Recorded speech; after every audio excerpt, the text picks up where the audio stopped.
Welcome to the STARS program, seniors taking active roles in society. And now, here's your host, Anita Finley. We're getting ready to do something really exciting. My guest is Dr. Herve Damas. Did I say that right? Yes. I did. Yeah. Okay, good. And he's a radiologist. He's a former NFL Buffalo Bills player, and he's in Miami doing something very exciting we're going to talk about. And, of course, we're going to talk about medical marijuana, among other things.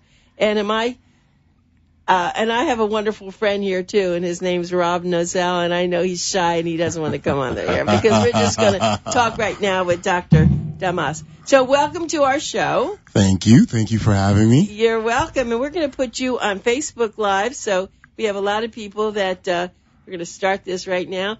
Very attractive, and he's I paid her to say that. I paid her to say that. Okay, it's on there now. Okay, so Dr. Damas, you have had quite a, I'd say, life. You've done lots of interesting things, and I guess once you're famous from being in the NFL, but that didn't work out so well, did it? No, I'm a typical, I guess. Not for longer. Right? There's a saying that NFL stands for not for long.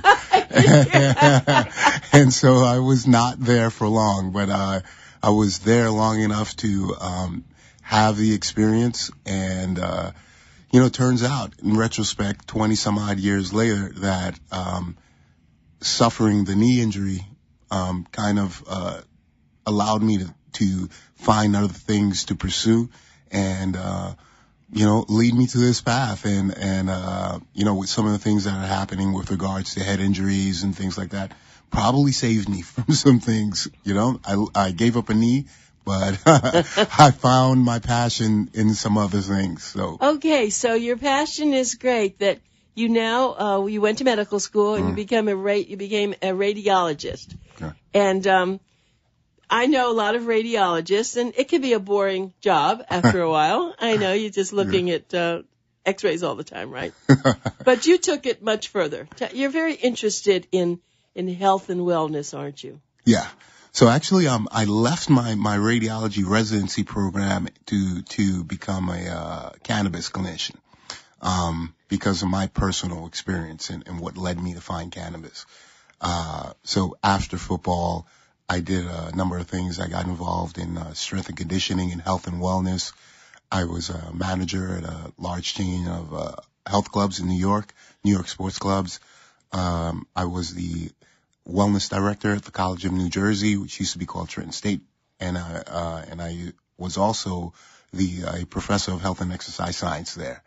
And is that all? And you had children. You had a family too, right? There's a few other things. I've been wandering. I've been kind of like sampling the buffet of life and I like that. Figuring out what works for me and just accumulating these experiences and kind of things that speak to me and what I like.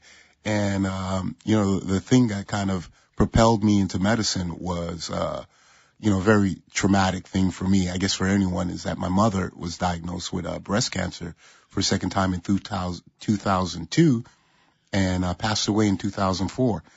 And prior to her passing, we had this really, really, like, I can't even put it into words. It was this really touching mother-to-son conversation about happiness and doing the things that you should be doing to like fulfill yourself. And that really struck a chord with me. And, what really happened was she asked me if I was happy with what I was doing. Like, I can't complain. I'm a professor. I run a wellness center. Well, I make a good living. And she was like, well, that's not an answer. I asked you if you were happy. And I hem and hawed a little bit more. And, she said, that's still not an answer. She said to me, I remember when you were playing football and you had a fire in you. And I remember you had like a purpose and you were full of joy. She said, you're kind of going through emotions now. I'm like, really? I thought I was doing well. What are you talking about? Smart mom. Yeah. And she says, why don't you go do something that you really want to do and go be happy? And it's like, you like the body. Why don't you go do something with it? Why don't you become a doctor? And I was 33 years old at the time. I said, what, go back to school at this age? Are you kidding me? And do all that work? And she got me with something, and I'll never forget that. And she says, well, you never struck me as the kind of person that was afraid of hard work. In that moment, I said, you're absolutely right. Oh. And there it was. And, unfortunately, she passed later that year. It was 2004. I packed all my stuff up and moved down to Miami. And 2005, I was back at in undergraduate school at Florida International University, taking basic science classes with 18-year-olds, and there you go, and that's how it started. That's a beautiful story. Well, I can see you have the sweet soul of your mother. I feel that, and so she knew her boy. Yeah. And she knew who you were and what you could do, and you do seem very passionate now. So you did find it, didn't you? I did, and I'm so happy with what I'm doing. This is what I'm supposed to be doing. So let's talk about what are you doing. Let me just remind, we do have somebody just came on, our Dean Tendrich just came in watching, and so Dr. Herve Damas is our guest, and he came up from Miami. And he's doing something fabulous, and we want everyone to be able to go down there. So tell them all about it.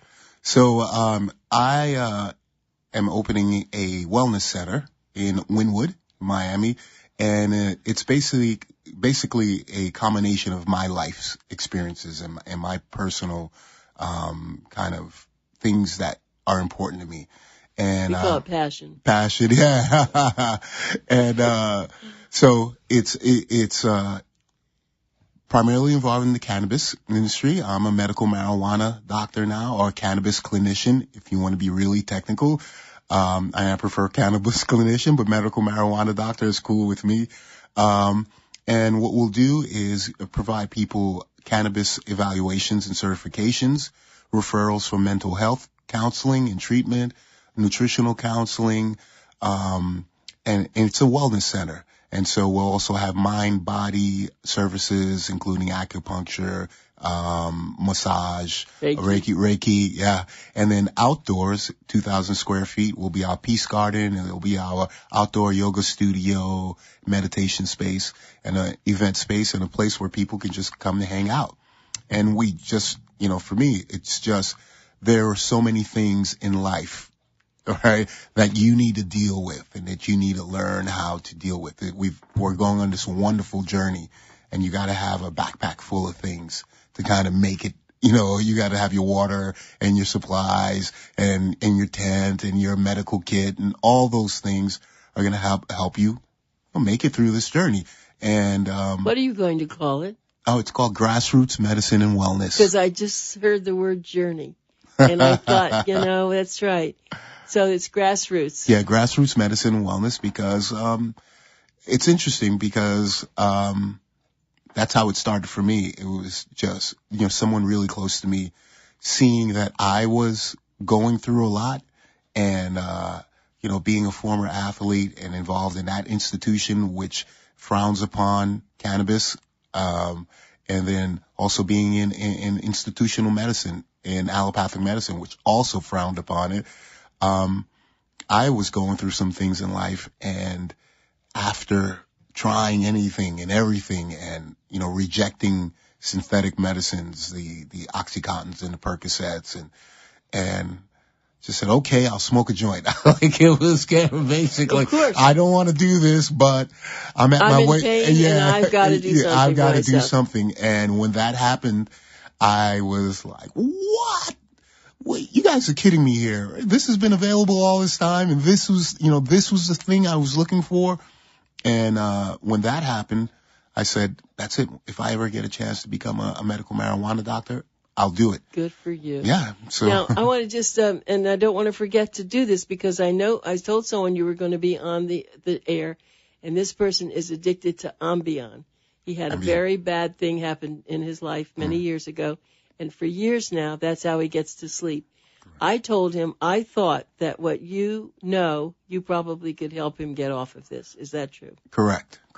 So the wonderful thing about this plant is that it has so many medicinal values. So a lot of people, it's been stigmatized as a result of the federal prohibition policy.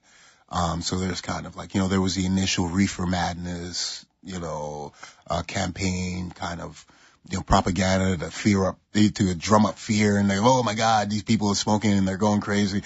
So the plant has been used as a medicine, as many other plants have been used as a medicine for thousands and thousands and thousands of years.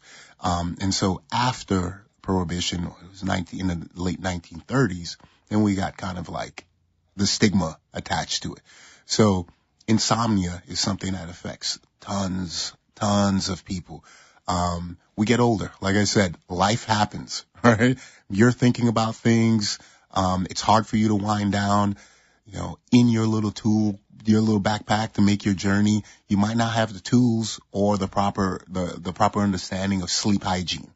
And so, yeah, sometimes you need something to help you sleep, to bring it down at night. Ambien is really tough. It is a really tough drug. People get really bad dreams from it. It's addictive. Now you can't sleep without it. So it's kind of like, well, I know it's time to go to sleep. And if I don't take my little buddy over there, it's not going to happen to me. And that brings on anxiety, because every night this is not going to happen for me unless I take this. And so, well, that's kind of what we do at the Wellness Center. It's kind of like, okay, you don't always want to be dependent on some sort of medication. You need to have some other things. What happens the night that you don't have any medication? What are you going to do then? Right? Do you know how to properly bring yourself down at night? Do you know how to properly get yourself in the proper mind frame, create the atmosphere that you need to have, whether it's stimulates from the outside television or other things, or reading, or having the proper temperature in the room?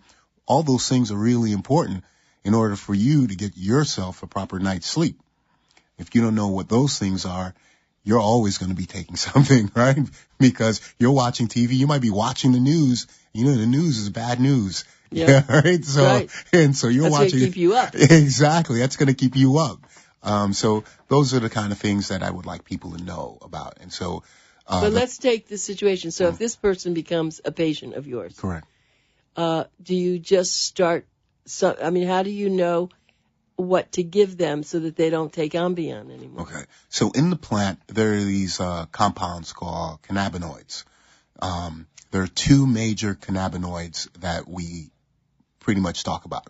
One is THC, which a lot of people are familiar with. It's tetrahydrocannabinol, which is the psychoactive component. It's the part that gets you high, THC, the high component.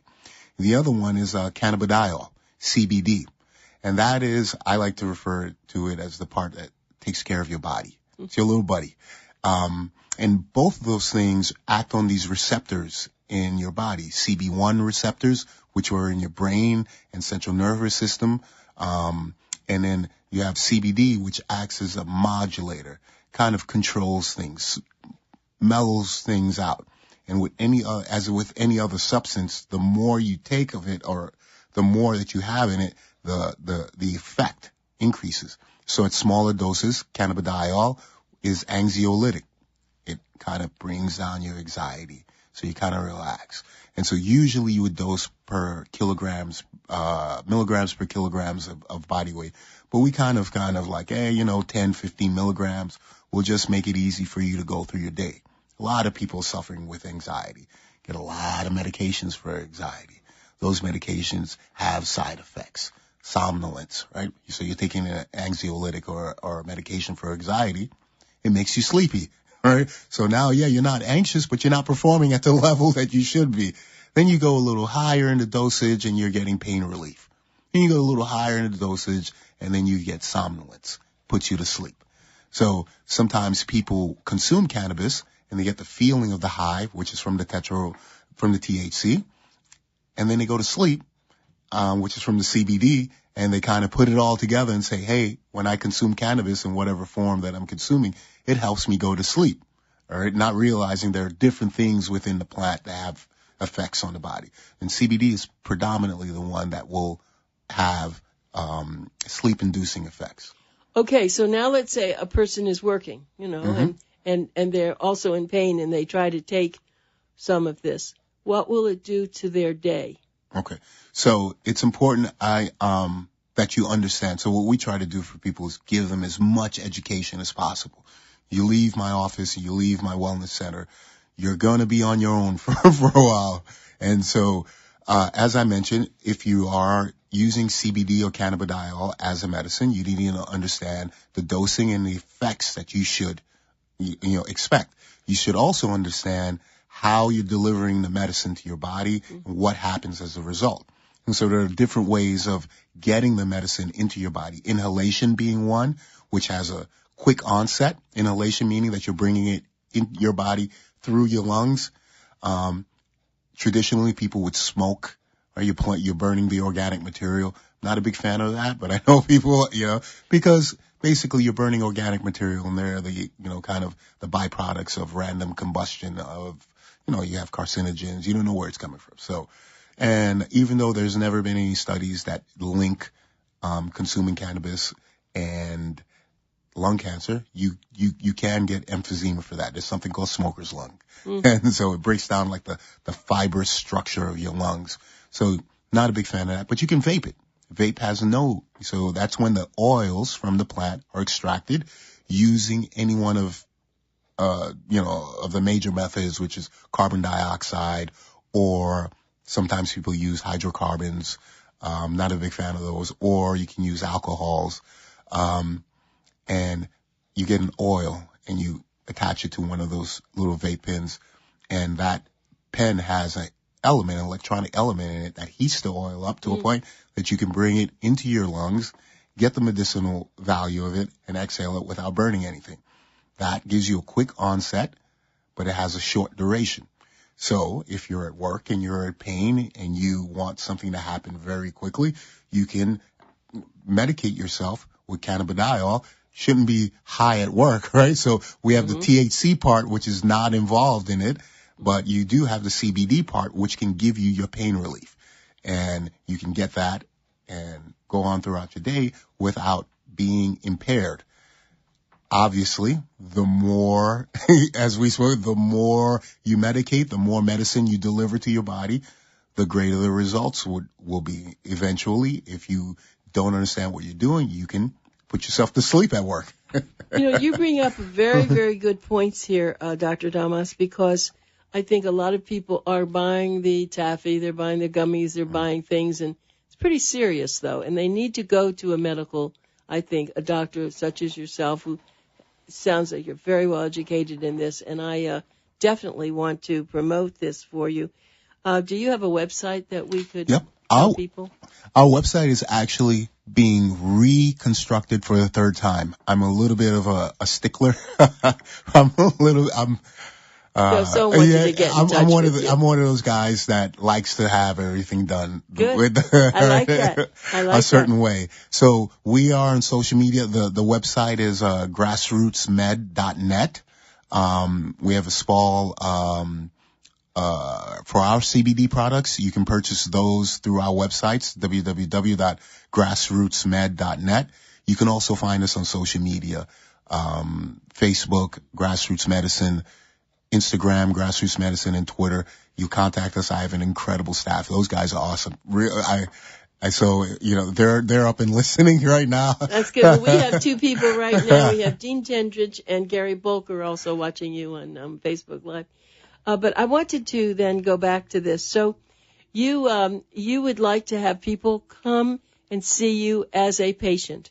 Correct. And they may not need the medical marijuana. They may come to you as a patient for other wellness situations. Is that correct? Correct. So it's real important. So, I left basically what people consider one of the residency positions that take you to the road to happiness. So when you're a medical student, there's radiology, ophthalmology, anesthesiology, and dermatology. Those are like, if you can get one of those jobs right there, you are set for life. Yeah, you've got a comfortable lifestyle and you are going to make a lot of money. And so I left one of the golden gooses, the golden tickets of medicine to do this. And it's really important to me that it's done the right way. because of what I went through to find this. Because your mom's always there watching. She's always there watching. Hi, Mom. Yeah, right. She says, "Okay, son, you're doing what makes you happy." Yes, Mom. Yeah. Not making a lot of money, but I'm happy. Exactly. Right? Exactly. And I tell you what, it's awesome. I've heard stories of people doing things and saying, "Hey, man, you'll never work a day in your life if you do what you love." And I found that. I found that, and I love what I do. So when people come in my office and they start talking to me, sometimes I tell them, listen, what you need is not marijuana. And, I don't recommend it for you. You need some other things. And that's the truth. So I'm not here to profit off of other people's misery or suffering or, their despair. That's a terrible way to make a living. I do not want to swim in that end of the pool at all. I want nothing to do with that whatsoever. So I think the nice thing then is that you have the power to not use the opioids, but to use the cannabis. Yeah. But on the other hand, there'll be people who just really need the acupuncture or just to have some ways for them to yoga and Right. other kinds of things, and that's lovely. So, what do you now? You are you're the medical director of this new organization. Yeah. Right? So yeah, I'm the founder of Grassroots Medicine. It's mine. I'm also involved in a few other things. Of course you would be. I mean, you couldn't just be. I mean, just looking at you, I know that. I think you should make bow ties. You think so? I love your bow tie. I watched Shark Tank, and there was a little kid who was 12 years old, and he wanted to make bow ties, and he's doing so well. Did he make your bow tie? Well, I have to find him. This is actually a few years. Oh, where did I find? I don't remember where I found this. I love that bow tie. I'm gonna have to start buying you bow ties. See, there you go. Everybody, some people collect things. You collect bow ties, and if not, you should do it because you look great in it. You know what? You're collecting smiles. But it's just you're beautiful. And give us just a minute or two about your kids. They look so cute. Oh man, I'm really fortunate. I'll tell you that those two little guys that you won't get me to stop talking, right? That's okay. You've opened up. So my oldest is Miles, Myles. That's his little flair. He was named after Miles Davis, the musician. Oh wow.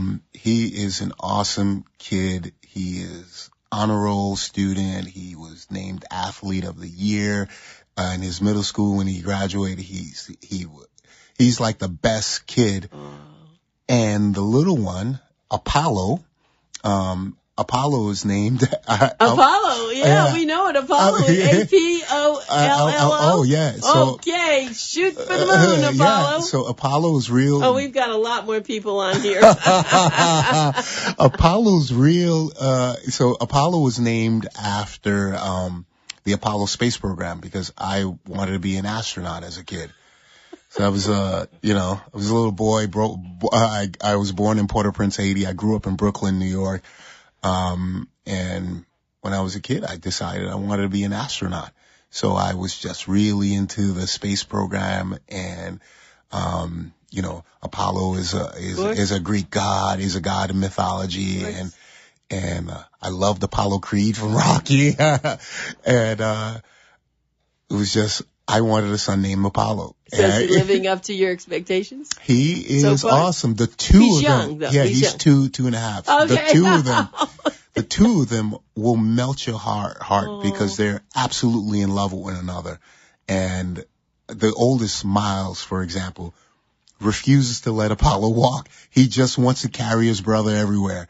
And sometimes hey, Miles, he can walk. I know. I know. And now he's so now he puts Apollo on his shoulders. So we're walking around. He's like, hey. And then Apollo's on Miles' shoulders, like, hey, Papa. And, one calls me daddy and one calls me Papa. So I got that. And I love it. I'm in love with those two guys. Well, and that's part of the passion of why you're doing this and why you're going to be so successful. Yeah. I love the fact that I can bring them to work with me. You know what's so great about this? I'm a medical marijuana doctor, and my kids come to work with me, and they hang out with me. And I do workshops. I did a workshop a few weeks ago, and Miles sat right next to me at the front, and he talks about what his dad does, and he's proud of me. And that makes me feel really good. It's wonderful. Well, this is funny. The interview's too short. I want to have you back again. I want to get involved with what you're doing. I want to help you. I have to really thank Rob again. Rob he's a networker. He's a great person who found you. He found me. He found a lot of other people. But we have, so many other people on this show. But, I always ask, usually, but you already told me, why you got involved in this, but it's obvious that you knew what you were doing. And now you're just starting. Is it actually available for people to go to now? Yes. Right now we're in a temporary space. We're at a co-working space called The Lab in Miami. The address is 400 Northwest 26th Street. Zip code is 33127. Our wellness center will be 2328 North Miami Avenue in Wynwood. You can always call us. Telephone number is 305-912-4216. 305-912-4216. Website, grassrootsmed.net. And you can catch us on all the major social media platforms, Facebook, Instagram, Twitter. You can also find me there. So I get a lot of random messages, and I enjoy talking. I get really heartwarming and heart. So one of the things, this is going to make you laugh, I get a lot of hugs in my office. Of course. Hugs are important. Every patient. I have had a doctor that every patient is hugged. Everybody's hugged because everybody needs that. And you just have this great look on your face, and I can just see your mom proud of you and what you've done. And I want to get to see you a lot more. And thank you for being on our show. Thank you for having me. And you are just lighting up the room. Between us. Well, so, when you find people that you respect and you have passion for, it's one big passionate love affair here, right? Yep. So thank you again. Thank you very much. And I look forward to coming